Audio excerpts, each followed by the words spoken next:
IPL 16వ edition ప్రారంభం కావడానికి ఇంకా వారం రోజులు కూడా లేదు. ఈ క్రమంలో టోర్నీలోని 10 జట్లకు సంబంధించిన ఆటగాళ్లు ఇప్పటికే ప్రపంచంలోనే అత్యంత రిచ్ లీగ్ అయిన ఐపీఎల్లో తమ సత్తా చాటేందుకు సిద్ధమవుతున్నారు.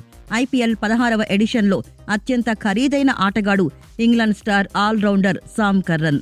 ఇటీవల జరిగిన ఐపీఎల్ మినీ వేలంలో అతన్ని పంజాబ్ కింగ్స్ ఫ్రాంచైజీ 18.5 కోట్లు వెచ్చించి కొనుగోలు చేసింది. లీగ్ చరిత్రలోని అత్యంత ఖరీదైన ఆటగాడు కూడా సామ్ కర్నే. సామ్ కరన్ తర్వాత ఆస్ట్రేలియాకు చెందిన కామెరూన్ గ్రీన్ అత్యంత ఖరీదైన ఆటగాడు. ఈ ఆల్రౌండర్ని ముంబై ఇండియన్స్ 17.5 కోట్లకు కొనుగోలు చేసింది. ఈ జాబితాలో కేఎల్ రాహుల్ 3వ స్థానంలో ఉన్నాడు. లక్నో సూపర్ జైంట్స్ జట్టు అతనికి 17 కోట్ల రూపాయలు చెల్లిస్తోంది. England test captain star allrounder Ben Stokes ఉన్నారు. అతడి కోసం చెన్నై సూపర్ కింగ్స్ 16.5 కోట్లు ఖర్చు చేసింది. 16 కోట్లతో 5వ స్థానంలో రోహిత్ శర్మ, రవీంద్ర జడేజా, రిషబ్ పంత్, నికోలస్ పూరన్ ఉన్నారు. కానీ ఈ సీజన్లో గాయాల కారణంగా రిషబ్ అందుబాటులో ఉండడం లేదు. 15.5 కోట్ల పారితోషికం అందుకుంటున్న ఇషాన్ కిషన్ 6వ స్థానంలో ఉన్నాడు.